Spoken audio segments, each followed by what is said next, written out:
Au Maroc, avant de pouvoir démarrer un appareil à vapeur, attention, il y a une formalité administrative qu'on ne peut absolument pas ignorer. C'est la toute première étape, le point de départ de la conformité, et tout est défini dans l'article 3 du DAIR de 1953, c'est la déclaration. Le mot le plus important ici, c'est bien « avant ». On part d'une démarche administrative qui doit précéder toute mise en route, toute production. C'est une condition obligatoire, un passage obligé si on veut démarrer sur des bases réglementaires saines. Et voilà le texte fondateur.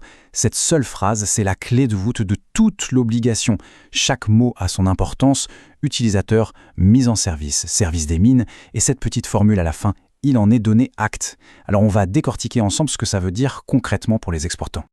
La première question qui vient à l'esprit, c'est donc qui doit faire cette déclaration et à quel moment précis? Le texte est très clair là-dessus. Le texte désigne l'utilisateur. Alors là, attention, il faut être très précis. Il s'agit de l'exploitant, c'est-à-dire l'entreprise qui va utiliser l'appareil tous les jours sur son site. La responsabilité, elle ne pèse ni sur le fabricant, ni sur l'installateur, mais bien sur l'exploitant final. Le quand, c'est tout aussi précis. C'est avant la mise en service. Ça correspond au moment exact où l'équipement est démarré pour la première fois dans son cadre d'exploitation normal. En clair, la déclaration doit être déjà enregistrée par l'administration avant même que le premier cycle de production ne commence. Bon, maintenant qu'on sait qui doit déclarer et quand, passons à la partie pratique. Quels documents faut-il envoyer et à quelle administration?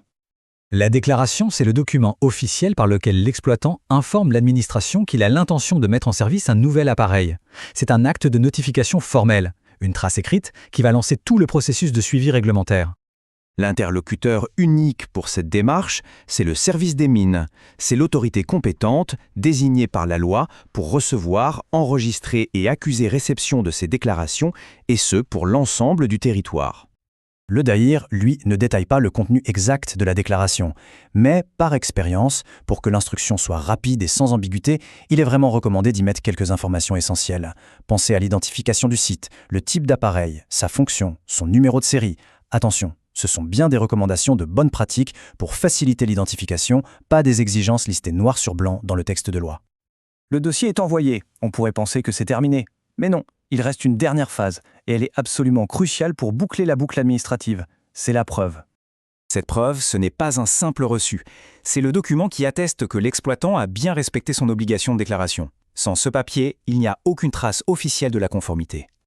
Cette expression un peu formelle du texte de loi, il en est donné acte, se matérialise aujourd'hui par un accusé de réception ou une attestation de dépôt. C'est le document que délivre le service des mines pour confirmer que la déclaration est bien enregistrée. Il est impératif de le conserver dans le dossier réglementaire de l'équipement. Alors, si on synthétise tout le processus, c'est un cycle en 3 temps. D'abord, on prépare la déclaration avec les bonnes informations pour identifier l'appareil. Ensuite, on adresse ce document au service des mines. Enfin, et c'est fondamental, on conserve précieusement l'acte de dépôt qui sera retourné. Préparer, adresser, conserver. C'est le cycle complet de la déclaration. Cette étape administrative, c'est donc la clé d'entrée. Une fois que la déclaration de cet article 3 est validée, le chemin vers la mise en service continue, mais cette fois avec des étapes bien plus techniques. La déclaration est donc faite, la preuve est archivée. Le volet administratif est couvert. Mais qu'en est-il de l'appareil lui-même? Est-il techniquement conforme pour sa toute première mise sous pression? C'est ce que nous allons voir dans la prochaine analyse, qui sera consacrée aux exigences de l'article 4.